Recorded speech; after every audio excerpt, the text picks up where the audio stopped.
Bright public school Gujarati માધ્યમ પાલેજ ખાતે 7 તારીખને શનિવારના રોજ સાંજે 6 વાગ્યે વર્ષ 2025થી 26નું વાર્ષિક સાંસ્કૃતિક ઉત્સવની ધામધૂમથી ઉજવણી કરવામાં આવ્યો હતો. પાલેજ ટંકારિયા રોડ ઉપર આવેલી બ્રાઇટ પબ્લિક સ્કૂલ ગુજરાતી માધ્યમ વર્ષ દરમિયાન શાળામાં થયેલી પ્રવૃત્તિઓના ઇનામોની વહેંચણી કરવામાં આવી હતી.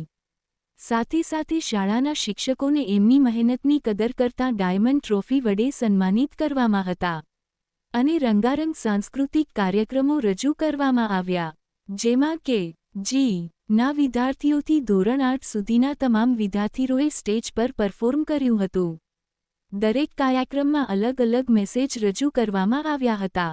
મુખ્ય અતિથિ એવા ઇમ્તિયાઝ સાહેબે જણાવ્યું કે જે શાળા પોતાના પ્રથમ 9 મહિનામાં 15 વર્ષ જૂની શાળાને શરમાવે એવી મહેનત કરી રહી છે તે કાબિલેદાદ છે અને તે એક એજ્યુકેટેડ ફેમિલી ટ્રસ્ટ દ્વારા સમાજને આપેલી શાળામાં જ શક્ય છે, જે સમાજ માટે ગૌરવની વાત છે. વધુમાં તેમણે જણાવ્યું કે આ શાળા ઘણા ટૂંક સમયમાં નવી ઊંચાઈઓની સિદ્ધિ હાંસલ કરશે એવી આશા વ્યક્ત કરી. શિસ્ત, શિક્ષણ અને સંસ્કારનું શાળાનું સ્લોગન સાર્થક થતું દેખાયું તથા આ કાર્યક્રમને નિહાળવા વાલીઓ અને આજુબાજુના વિસ્તારમાં રહેતા લોકોની ભારે ભીડ ઉમટી પડી હતી, જેમાં મુખ્ય અતિથિ તરીકે સાંસરોદ નિવાસી ડો.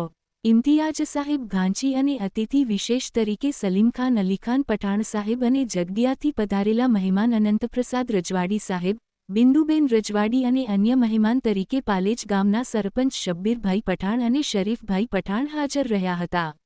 આમ શાળાના આચાર્ય શ્રી પટેલ યાસીન યુનુસના માર્ગદર્શન હેઠળ આયોજનબદ્ધ રીતે સમગ્ર કાર્યક્રમ ખૂબ જ ઉમંગ, ઉત્સાહ અને આનંદથી પૂર્ણ થયો હતો. Report Palej news Gujarati.